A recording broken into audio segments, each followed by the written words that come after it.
Bonjour à tous. Cette période de confinement soulève plusieurs questions, notamment celle du repos.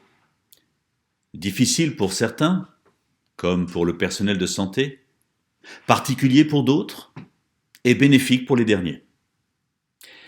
Le repos est un thème bien présent au sein de la Bible. Après la création, Dieu se repose. Dans les 10 commandements, le 4e nous parle du repos. Hébreu nous parle de l'espérance du repos promis. Se reposer signifie généralement cesser toute activité, se détendre, avec une idée de paix, de bien-être, de délassement. Est-il possible de vivre ce repos, cette paix, dont Dieu nous parle dans la Bible ? Christ promet à ses disciples un repos éternel.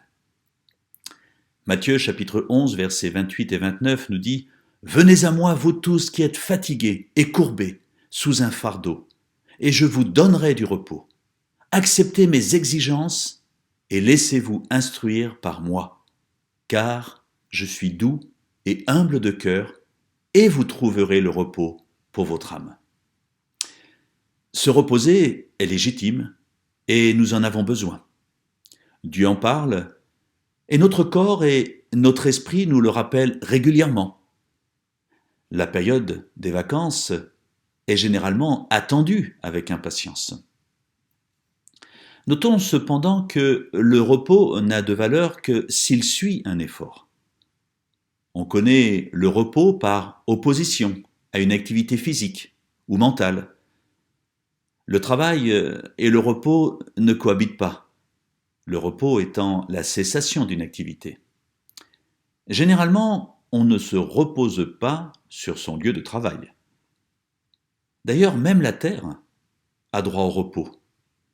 Exode chapitre 23 nous parle de cette mise en jachère pour la terre. Le repos est clairement défini dans la Bible comme une source de renouvellement. Aussi, je vous propose de lire quelques versets dans le chapitre 3 et le chapitre 4 du livre d'Hébreux. Hébreux, chapitre 3, verset 7. C'est pourquoi, comme le dit le Saint-Esprit, aujourd'hui, si vous entendez sa voix, n'endurcissez pas votre cœur, comme lors de la révolte, comme le jour de la tentation dans le désert. Au verset 11, aussi, j'ai juré dans ma colère, ils n'entreront pas dans mon repos. Faites attention, frères et sœurs, qu'aucun de vous n'ait un cœur mauvais et incrédule qui le détourne du Dieu vivant. Au contraire, encouragez-vous les uns des autres chaque jour, aussi longtemps qu'on peut dire aujourd'hui, afin qu'aucun de vous ne s'endurcisse, trompé par le péché. En effet, nous sommes devenus les compagnons de Christ, pourvu que nous retenions fermement, jusqu'à la fin, notre position première. Aussi longtemps qu'il est dit, aujourd'hui, si vous entendez sa voix, n'endurcissez pas votre cœur comme lors de la révolte. Et au verset 19, ainsi, nous voyons qu'ils n'ont pas pu y entrer à cause de leur incrédulité. Redoutons donc, alors que la promesse d'entrer dans son repos reste valable, que l'un de vous ne semble être resté en arrière. En effet, cette bonne nouvelle nous a été annoncée aussi bien qu'à eux, mais la parole qu'ils ont entendue ne leur a servi à rien, parce qu'ils n'étaient pas unis dans la foi à ceux qui ont écouté. Et dans ce passage, il est dit encore « Ils n'entreront pas dans mon repos ». Ainsi, certains ont encore la possibilité d'y entrer. Et les premiers à recevoir cette bonne nouvelle n'ont pas accédé au repos à cause de leur désobéissance. C'est pourquoi Dieu fixe de nouveau un jour, aujourd'hui, en disant bien longtemps après par David cette parole déjà citée, « Aujourd'hui, si vous entendez sa voix, n'endurcissez pas votre cœur. » Si Josué leur avait effectivement donné le repos, Dieu ne parlerait pas après cela d'un autre jour. Il reste donc un repos de sabbat pour le peuple de Dieu. En effet, celui qui entre dans le repos de Dieu se repose lui aussi de son activité, tout comme Dieu s'est reposé de la sienne. Empressons-nous donc d'entrer dans ce repos, afin que personne ne tombe en donnant le même exemple de désobéissance. En effet, la parole de Dieu est vivante et efficace, plus tranchante que toute épée à 2 tranchants, pénétrante jusqu'à séparer âme et esprit, jointure et moelle. Elle juge les sentiments et les pensées du cœur. Nous avons 2 parties, le repos perdu au chapitre 3 et le repos possible au chapitre 4. C'est le Saint-Esprit lui-même qui parle. Ce ne sont donc plus que des mots écrits dans un livre, ce sont les paroles mêmes de Dieu. Dieu s'est reposé et avait promis le repos à son peuple. Mais les Israélites ont défié Dieu au point que même entrés dans la terre promise, ils n'ont pas goûté au repos de Dieu. Ce voyage du peuple d'Israël dans le désert est semé d'épreuves et de dangers. Mais il va aussi manifester l'état de leur cœur.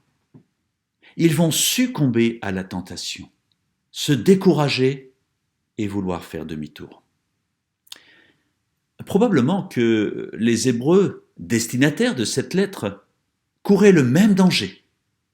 D'où cette exhortation à tenir ferme dans la foi.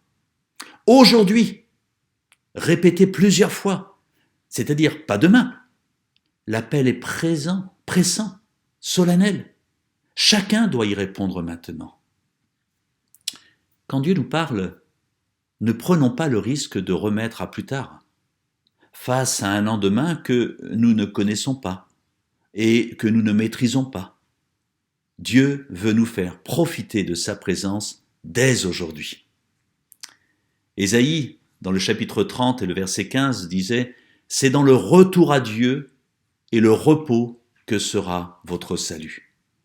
C'est dans le calme et la confiance que sera votre force. » Le verset 12 est un avertissement à garder sa confiance en Dieu dans l'épreuve et face à la tentation.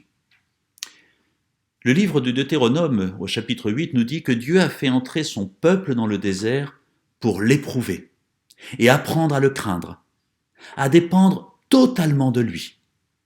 Mais ils ont endurci leur cœur.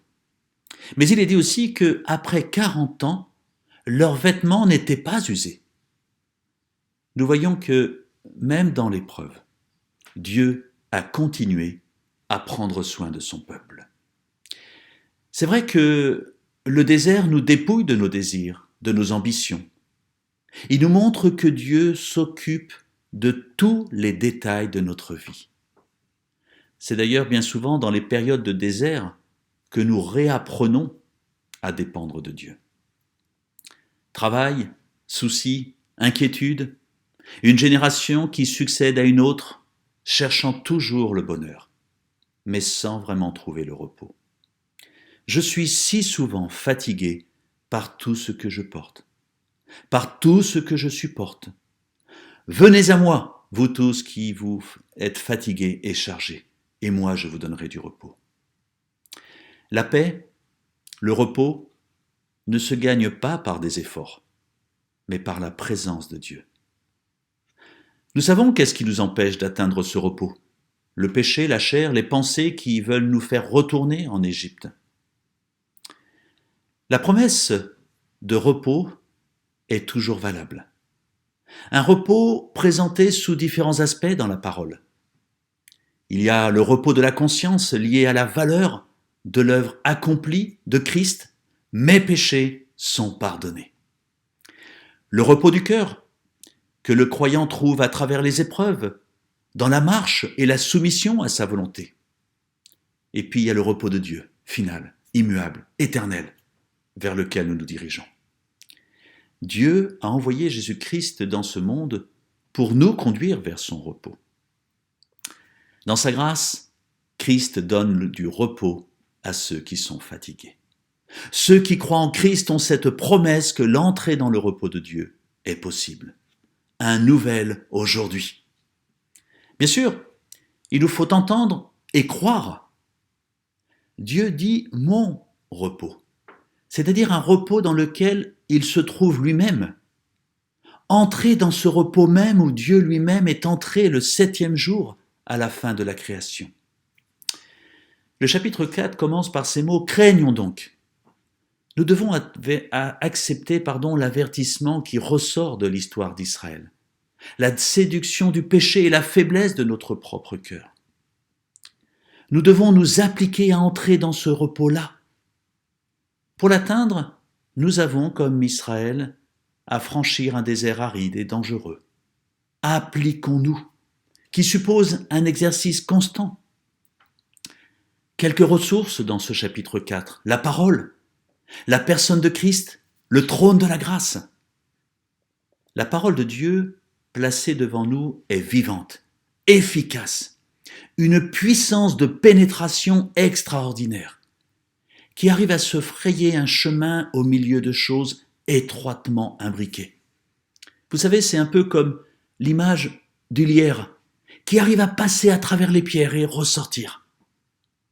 De plus, cette parole discerne les pensées. Elle est capable d'aller au plus profond de l'homme pour lui montrer ce qu'il faut changer, pour revenir à Dieu. Le rôle de l'homme est de se laisser reprendre par elle, humblement, et d'accueillir positivement ces paroles constructives. Quel repos céleste quand nous nous laissons façonner par Dieu. Pour conclure, la vie n'est pas présentée comme une vie facile. Elle est semée d'embûches. Mais Christ est allé nous préparer une place pour vivre le repos parfait de Dieu. Le peuple n'a pas su entrer dans le repos de Dieu, en raison de sa désobéissance. Mais Christ est venu proclamer que ce repos était à nouveau accessible aujourd'hui. En acceptant la bonne nouvelle de Christ, nous entrons dans le repos de Dieu. Les versets 14 à 16 nous parlent de cette ressource précieuse en Christ qui nous permet de nous approcher de Dieu, du trône de la grâce, où nous rencontrons Dieu dans sa majesté, dans son amour infini, et où nous puisons son aide et sa miséricorde pour les besoins de notre route vers le repos de Dieu. Oh, la paix que Jésus donne! Je ne la connaissais pas, mais tout sur mon chemin rayonne, depuis qu'il conduit mes pas. J'aimerais finir avec une petite histoire avant de se séparer. Un fermier, mécontent du travail effectué par l'un de ses serviteurs, chercha un remplaçant. Il y rencontra un jeune homme un peu gauche, à l'air simple. « Alors, jeune homme, lui dit le fermier, quel est votre nom ?»« Jean, monsieur. »« Que faites-vous dans la vie ?»« Je travaille comme valet de ferme. »« Et quelles sont vos aptitudes ?»« Avec tout le respect que je vous dois, monsieur, je sais dormir quand le vent souffle la nuit. »« Pardon ? » ?»« Oui, je sais dormir quand le vent souffle la nuit. »« Ma foi, jeune homme, répondit le fermier, cela n'est guère une réponse. La plupart de mes gens font cela très bien. » Le fermier continua donc ses recherches, mais ne trouva personne.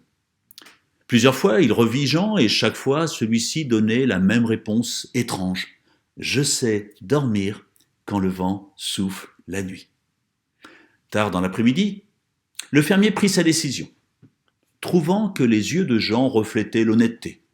Il lui dit ceci: « Vous êtes certainement un drôle de numéro comme valet de ferme, mais je vous embauche. Nous verrons de quoi vous êtes capable. » Jean travailla plusieurs semaines sans que l'on remarquât son travail, ce qui n'est pas étonnant en soi, car le travail bien fait passe souvent inaperçu. C'est seulement quand quelque chose ne tourne pas rond que l'on y prête attention.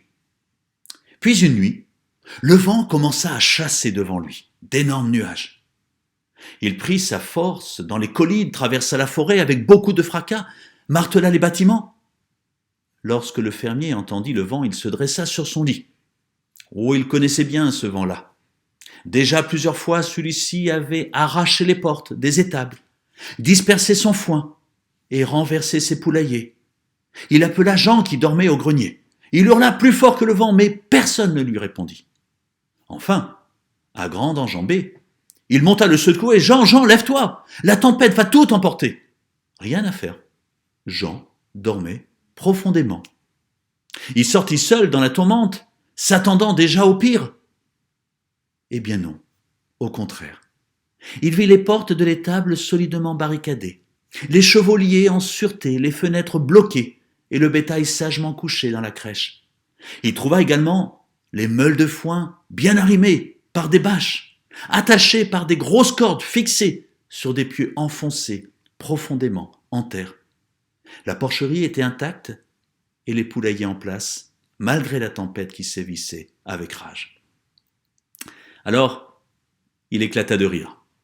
Il venait enfin de comprendre les paroles de Jean. Le Maître nous a donné suffisamment de conseils nous permettant d'entrer dans son repos.